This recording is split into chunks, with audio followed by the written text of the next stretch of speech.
Bom dia, irmãos, a graça e a paz do Senhor Jesus, tudo bem com vocês? Espero que essa palavra encontre você com alegria, com satisfação, e espero que essa palavra também encontre o seu coração aberto, um coração fértil, para que ela possa ser semeada e para que ela possa germinar. Amém?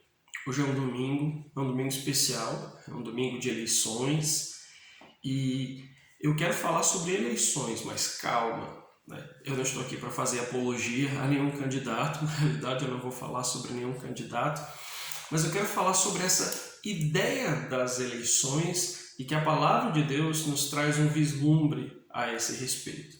Amém? Eu quero que você abra comigo a sua Bíblia lá no livro de 1 Pedro, capítulo 2, versículo de número 9, apenas um versículo, e certamente você já deve ter lido.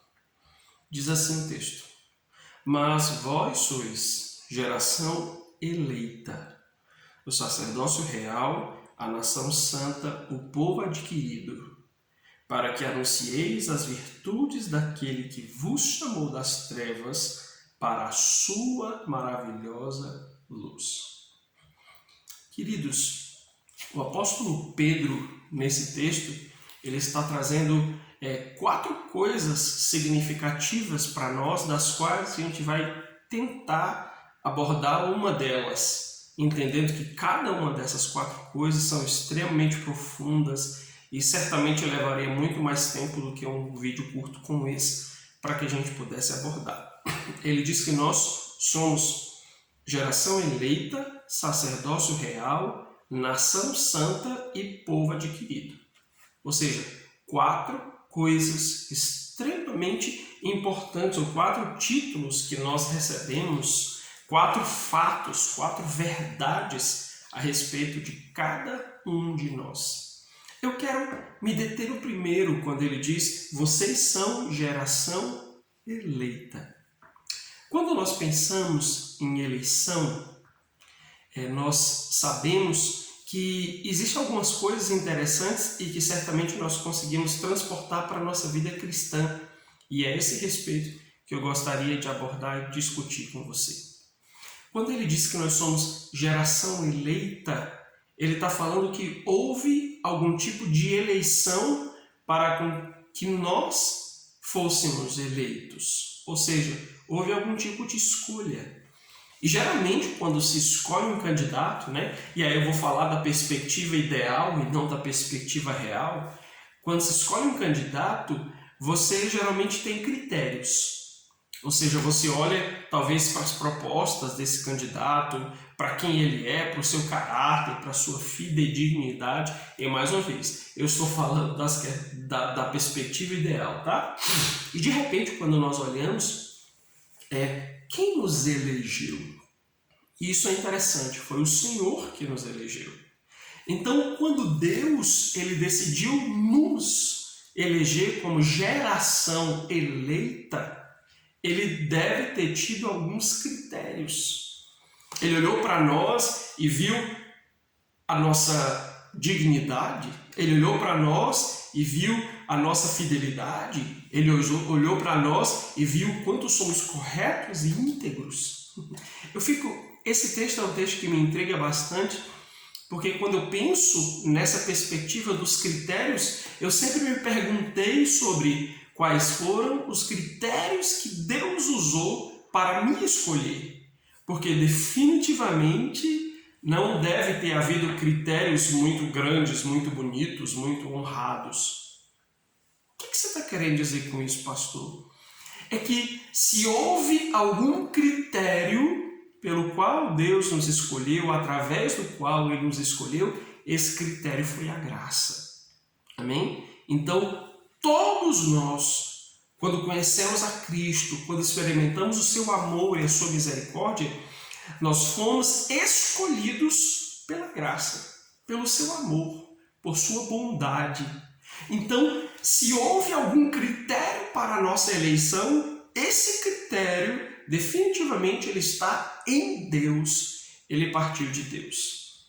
Porque eu ou você, nenhum de nós, podemos dizer que somos bons o suficiente, somos incríveis, somos dignos dessa escolha de Deus. Então, se Deus nos elegeu, Ele nos elegeu baseado na sua graça, na sua misericórdia, no seu amor e na sua bondade. Amém? Isso me deixa completamente satisfeito e feliz por entender que o critério que Deus usou não foi aquilo que havia dentro de mim, não foi as minhas intenções, não foi simplesmente as minhas capacidades, mas foi a própria vontade de Deus, a sua graça e a sua misericórdia. O segundo ponto interessante a respeito das eleições é que quando alguém é eleito para um mandato, para cumprir um mandato, ou seja, para cumprir um objetivo específico. Então, quando Deus nos elege, quando nós vemos na palavra de Deus que nós somos geração eleita, deve haver ou deve acender uma luzinha na nossa cabeça de que fomos eleitos para cumprir um mandato específico ordenado pelo Senhor. Como isso é interessante, queridos. E aí, no próprio texto, o apóstolo Pedro, ele diz qual que é o nosso mandato.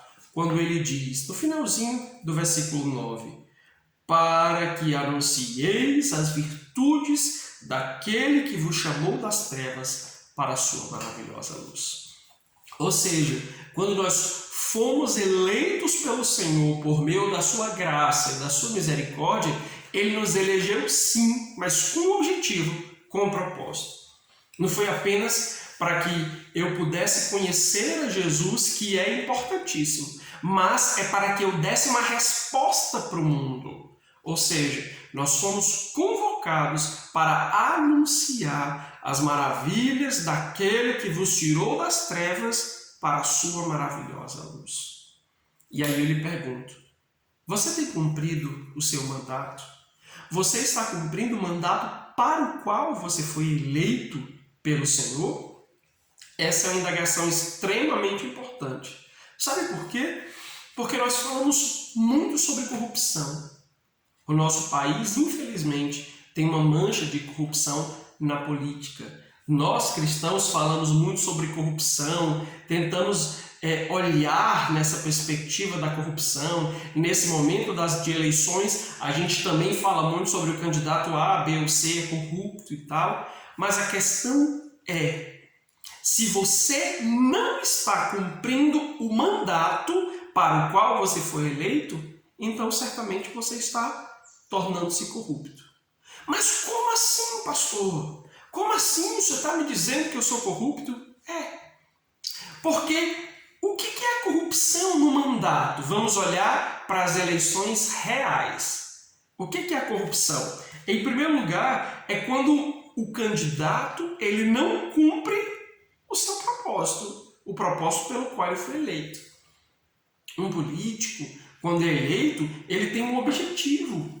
Inclusive o objetivo da campanha que ele passou o tempo inteiro falando, ele tem como objetivo cumprir a função para a qual ele foi escolhido pelo povo. Então, se Deus ele nos elegeu com objetivo, então nós precisamos cumprir esse objetivo para o qual ele nos escolheu e nos elegeu. E se nós estamos fora desses objetivos, definitivamente estamos sendo corruptos. Outra coisa que caracteriza a corrupção é que quando nós somos eleitos, mas nós temos outras intenções. Ou seja, quantos políticos nós vemos que fazem promessas incríveis, mas no momento que são eleitos pelo povo, eles definitivamente não cumprem aquilo que eles disseram e têm outras intenções. A intenção é ganhar dinheiro, a intenção é valer-se do poder em benefício próprio e tantas outras. Como é que nós aplicamos isso à nossa vida cristã?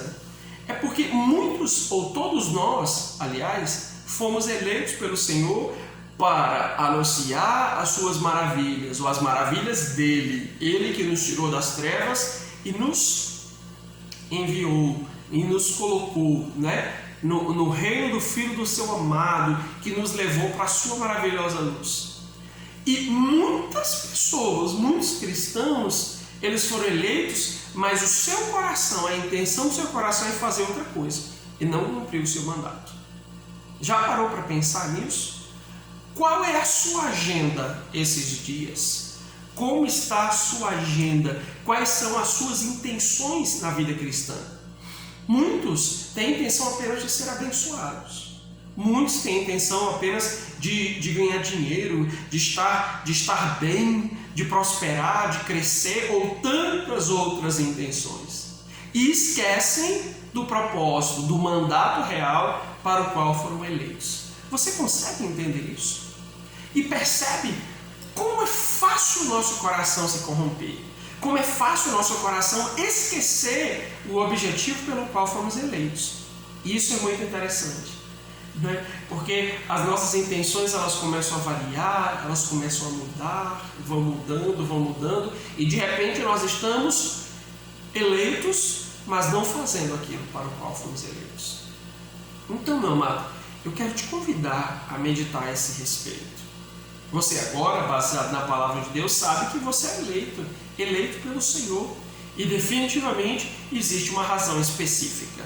Mas o seu coração pode estar corrompido. Ao não cumprir a sua missão e ao estar intencionando com a vida cristã ter outras coisas que não aquela que o Senhor especificamente colocou no seu coração.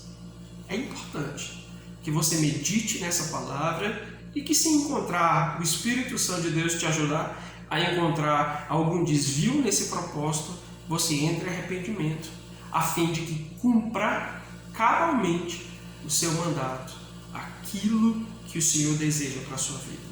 Amém? Então, Deus te abençoe nesses dias, Deus possa te ajudar a discernir todas as coisas e fazendo com que você possa voltar para o original propósito para o qual Deus te chamou. Deus te abençoe em nome de Jesus. Amém.